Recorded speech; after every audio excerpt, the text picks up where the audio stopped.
Neo all in one ఛానల్కి స్వాగతం. ఈరోజు నేను రొయ్యల కూర చేయబోతున్నాను.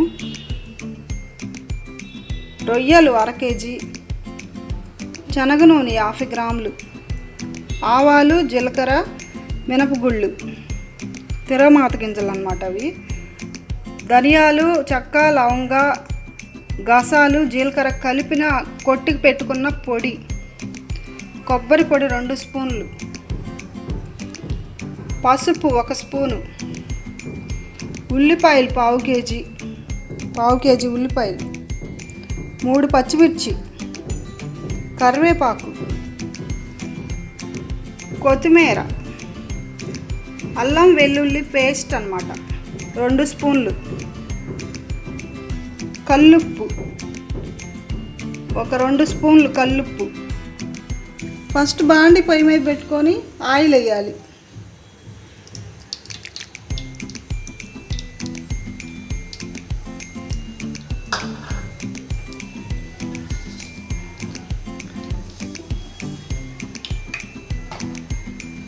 ఆయిల్ కాగాక తిరమాత గింజలు,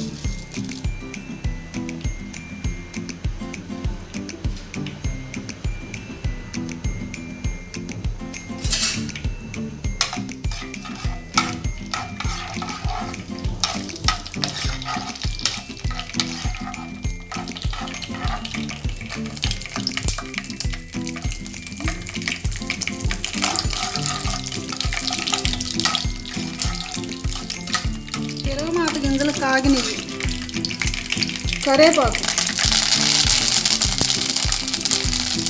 పచ్చిమిర్చి,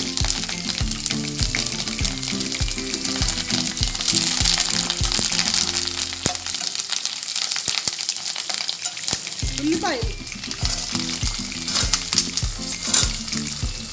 కొంచెం పెద్ద ముక్కలే కోసుకోవాలి ఉల్లిపాయలు,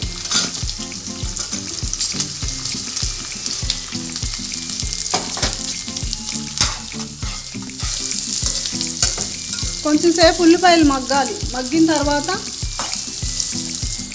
5 నిమిషాలు ఉల్లిపాయలు మగ్గిన తర్వాత అల్లం వెల్లుల్లి పేస్ట్, ఇది కొంచెం లైట్గా వేగాలి.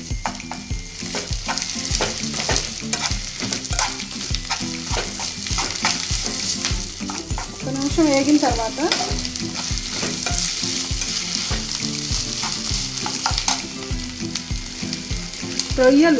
రొయ్యలు వేసుకోవాలి.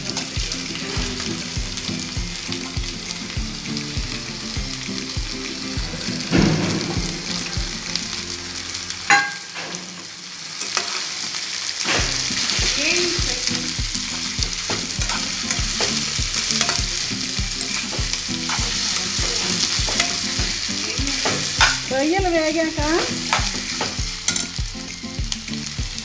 కల్లుప్పు 2 స్పూన్లు అన్నాను కదా, కల్లుప్పు, పసుపు,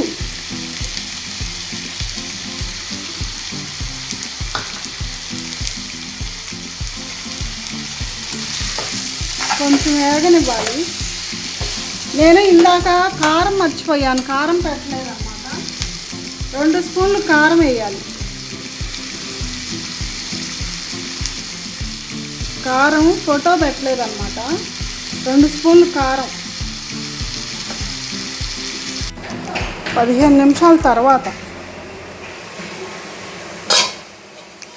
మనం బాగా గ్రేవీగా రావాలంటే కొంచెం వాటర్ పోసుకోవచ్చు, అక్కర్లేదు అనుకుంటే సిమ్ములోనే వండుకోవచ్చు. చపాతీలోకి కానీ అన్నంలోకి కానీ చాలా బాగుంటుంది. ఇప్పుడు కొబ్బరి వేయాలి.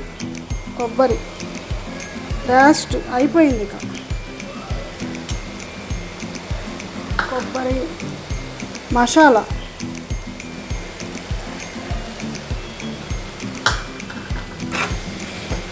ఒక 2 నిమిషాలు పొయ్యి మీద వండించి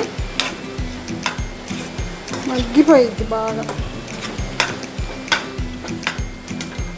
లాస్ట్కి కొత్తిమీర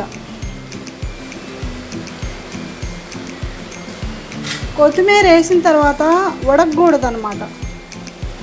కొత్తిమీర వేయగానే తీసేసి మూత పెట్టేసేయాలి. ఇంకంతే, అయిపోయింది.